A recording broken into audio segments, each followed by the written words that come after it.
ஆலயா cotton வேட்டிகள் ஷர்ட்டுகள் wedding celebration.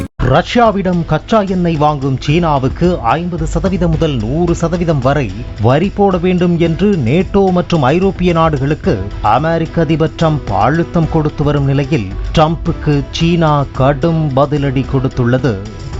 Ukraine மீது ரஷ்யா கடந்த 3 ஆண்டுகளாக போர் தொடுத்து வருகிறது. தான் அமெரிக்க அதிபரானவுடன் அடுத்த 24 மணி நேரத்தில் போரை நிறுத்திவிடுவேன் என்று தேர்தலின் போது தொடர்ச்சியாக கூறி வந்தவர் ட்ரம்ப். இப்போது அமெரிக்க அதிபராக பொறுப்பேற்று 8 மாதமாகிய நிலையில் ட்ரம்பால் உக்ரைன் ரஷ்யா போரை நிறுத்த முடியவில்லை. இதனால் அவர் மீதான விமர்சனங்கள் முன்வைக்கப்படுகிறது.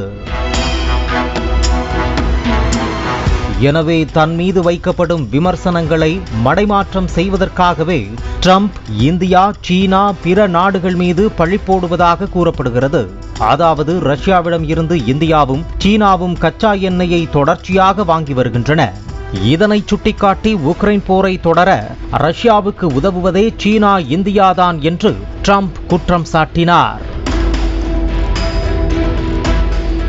அதைத் தொடர்ந்து இந்தியாவுக்கு 50% வரியும் சீனாவுக்கு 30% வரியும் விதித்தார். ஆனால் ரஷ்யாவிடம் இருந்து கச்சா எண்ணெயை அதிகமாக வாங்குவதில் இந்தியாவுடன் ஒப்பிடும் போது சீனாதான் அதிகமாக கொள்முதல் செய்கிறது. எனவே உலக நாடுகளிடையே பெரும் பேசு பொருளாக மாறியது. இந்த நிலையில்தான் தற்போது ரஷ்யாவிடம் கச்சா எண்ணெய் வாங்குவதை மீண்டும் சுட்டிக்காட்டி சீனாவுக்கு 50 முதல் 100% வரி போட வேண்டும் என்று நேட்டோ நாடுகளுக்கு ட்ரம்ப் அழுத்தம் கொடுத்து வருகிறார். அது மட்டுமின்றி நேட்டோ நாடுகள் ரஷ்யாவிடம் கச்சா எண்ணெய் வாங்குவதை நிறுத்த வேண்டும் எனவும் வலியுறுத்தியுள்ளார். இப்படி செய்தால் உக்ரைன் மீதான ரஷ்யாவின் போரை நிறுத்தலாம். மேலும் ரஷ்யாவின் மீது பொருளாதார தடைகளை விதிக்க தான் தயாராக இருக்கிறேன் என்றும் ட்ரம்ப் கூறியுள்ளார். நார்த் அட்லாண்டிக் ட்ரீட்டி ஆர்கனைசேஷன் என்பதன் சுருக்கமே நேட்டோ. 1949ஆம் ஆண்டு 2ஆம் உலகப் போருக்கு பிறகு இந்த அமைப்பானது உருவாக்கப்பட்டது. இந்த அமைப்பில் தற்போது அமெரிக்கா, பிரிட்டன், பிரான்ஸ் உள்பட ஐரோப்பிய, வட அமெரிக்க நாடுகள் 32 உறுப்பு நாடுகள் உள்ளன. இந்த நாடுகள் அதிக வரி விதித்தால் ரஷ்யாவிடம் இருந்து இந்தியாவும் சீனாவும் கச்சா எண்ணெய் வாங்காது என்பதுதான் ட்ரம்பின் கணக்கு. இருப்பினும் தற்போது வரை நேட்டோ நாடுகள் சீனாவுக்கு எதிராக எந்த வரியும் விதிக்கவில்லை. ஆனால் ட்ரம்ப் தொடர்ந்து நேட்டோ நாடுகளுக்கு அழுத்தம் கொடுத்து வருகிறார். ட்ரம்பின் இந்த நடவடிக்கை தற்போது சீனாவுக்கு கடும் கோபத்தை ஏற்படுத்தி இருக்கிறது. அதைத் தொடர்ந்து ட்ரம்புக்கு சீனா கடும் பதிலடியையும் கொடுத்துள்ளது. ஸ்லோவேனியாவுக்கு பயணம் மேற்கொண்ட சீனாவின் வெளியுறவு அமைச்சர் வாங் யி ட்ரம்பின் பேச்சு தொடர்பாக தனியார் ஊடகத்திற்கு அறிக்கை ஒன்றை வெளியிட்டுள்ளார்.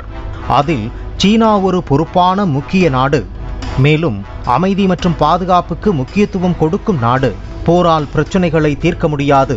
மேலும் பொருளாதார தடைகள் போர்களை மேலும் சிக்கலாக்கும். சீனா போர்களில் பங்கேற்கவோ அல்லது திட்டமிடவோ இல்லை. மேலும் சீனா செய்வது அமைதி பேச்சுவார்த்தைகளை ஊக்குவிப்பதும் பேச்சுவார்த்தை மூலம் முக்கிய பிரச்சனைகளுக்கு அரசியல் தீர்வை ஊக்குவிப்பதுமாகும் என விளக்கமளித்துள்ளார். இதன் மூலம் வாங் யி அமெரிக்காவை தாக்கியிருப்பதாக சர்வதேச ஊடகங்கள் தெரிவிக்கின்றன. அதாவது சீனா எந்த போரையும் முன்னெடுக்கவில்லை.